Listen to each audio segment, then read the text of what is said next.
So, Dragon Ball Daima recently just ended, and I had a really fun time with the project. It was extremely heartwarming in many regards, and you can definitely tell that this was a project that Toriyama had way more involvement with than in other projects in the past.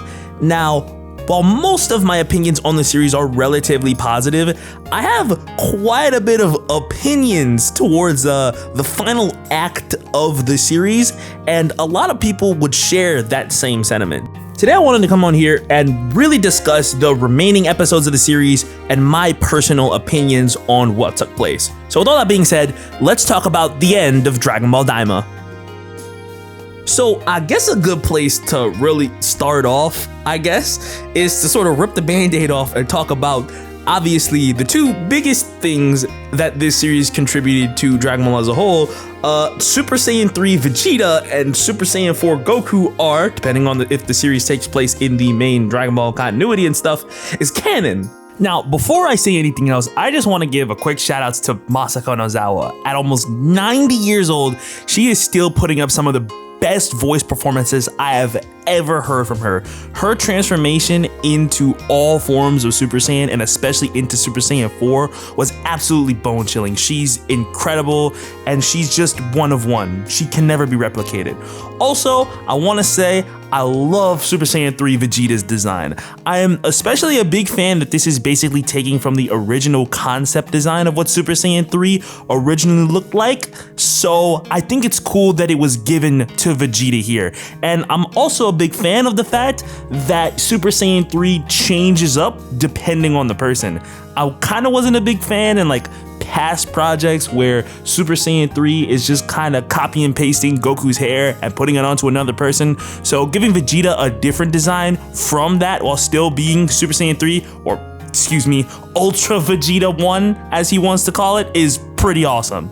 Now, with Super Saiyan 3 Vegeta, I was willing to give the series the benefit of the doubt in that regard. For better or for worse, Super Saiyan 3 kind of just sucks overall, so I can understand Vegeta only really using it as a last trump card here and not really thinking to try to get stronger with it after the fact, which in my opinion makes a good enough amount of sense to where I wouldn't really have to think about it later. But with the finale of the series, Goku ends up tapping into a new stage of power, that stage of power being Super Saiyan 4. Now, I have a lot of opinions on Super Saiyan 4, not just in Daima as a whole, but the concept of the form in general. Personally, and this is going to be my hottest take that you'll hear from me, I don't like Super Saiyan 4, like, at all. I actually quite dislike the form and its design, but I also think it's cool that it's here, but I would have rather it not be here because of the fact that it means they just threw away the bug fusion thing that was like kind of hinted at early in the series, but never actually ended up mattering because Daima basically completed the GT cycle. It's confusing why this is what they went with, but I don't mind it. But it also creates so many continuity errors. It's kind of hilarious, actually. That's why I kind of want it to be canon and not in an alternate timeline, because the concept of trying to really piece everything together is so asinine. I kind of want to see how the main series would do it. Toriyama essentially annihilated any semblance of logic that still remained in this series for the sake of the bit, and I really kind of respect him for that, because that's the most in-character Toriyama thing he could do. To briefly move away from talking about these two specific things about Daima, overall, I had a very fun time with the series as mentioned earlier. The vibes of adventure were just something that I very much enjoyed, and the continued world building from the point of which I talked about the series to the series conclusion was pretty awesome. It spoke on things like the creation of the universe, how the multiverse came to be, how the different Kaioshin ended up overseeing the different universes and stuff of the like, and just in general, the feeling of adventure that the series provided was something I was a big fan of, but a lot of people weren't actually a fan of that. And I will admit there were some episodes that I personally didn't really care for, but just in general, a lot of fans of this series kind of failed the litmus test, which did not help the community beat the allegations of wanting more things out of Dragon Ball besides cool fights. Now, I'm not gonna say that the cool fights aren't necessarily an appeal of Dragon Ball. They 1000% are. And when Daima locks in on those fights, they're extremely cool. Goku versus Tamagami number 3 was easily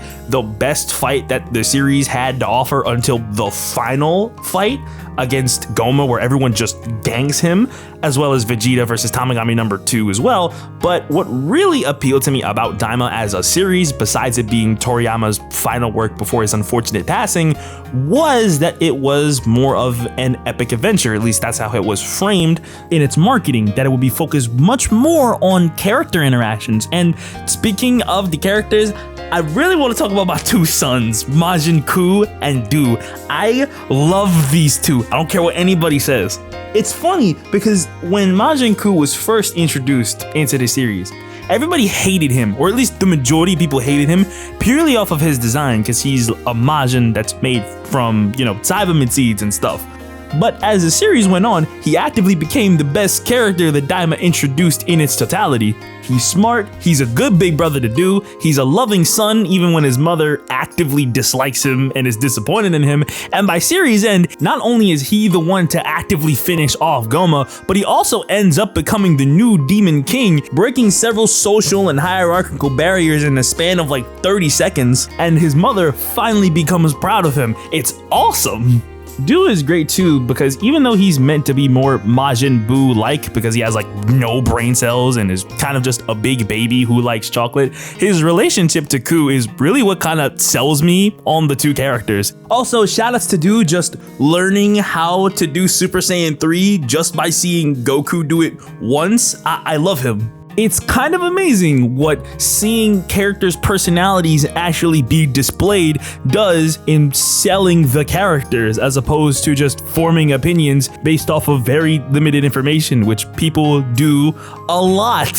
Ironically, the character that ended up surprising me the most towards the end of it was Goma, because for the most part, he was kind of just a big cartoon villain for most of the show's run. Then he puts the third eye in him and he immediately just gains aura. Which, side note, why does this series show us that there are two other third eyes at the end of it? Because unless this is setting up a future super arc or something, there's like nothing to go off of here. And with this in mind, this tells us that Dabura is a big idiot, because you're telling me that if he just went to the store, he could have just soloed the whole Buu arc and no one could have did anything about it? That's pretty crazy, I'm not gonna lie. I get that Dabura was being controlled, by the way, but still. But yeah, back to Goma, the minute he got the third eye, he just immediately started aura farming, which like instantly rose his like entertainment value as a character. It was pretty sweet. Now, Daima isn't perfect. Far from it, actually. I genuinely don't think that the series is perfect. I even mentioned as much at the start of the video when I talked about how the existence of Super Saiyan 3 Vegeta and Super Saiyan 4 Goku just completely shatter the logic and continuity of the series beyond repair. If Daima is meant to be canon to the main continuity, Toyotaro is going to do some heavy lifting, the likes of which we've never seen before. But even with all of that, I feel like many of the criticisms for this series were kind of overblown. Now, I'm not going to say that certain criticisms of Daima don't make sense. There were definitely some episodes I could have done without, and the series kind of establishes concepts that it doesn't necessarily make any use of, i.e. the bug fusion. I still want to know what happened to that and why that never got used. And the last kind of 3 episodes definitely felt a bit rushed. But we do got hype moments of aura though, I'm not gonna lie to you. But I feel that the final episode kind of didn't do the series many favors in keeping the consistency of the series, as if the series had much consistency anyway at this point.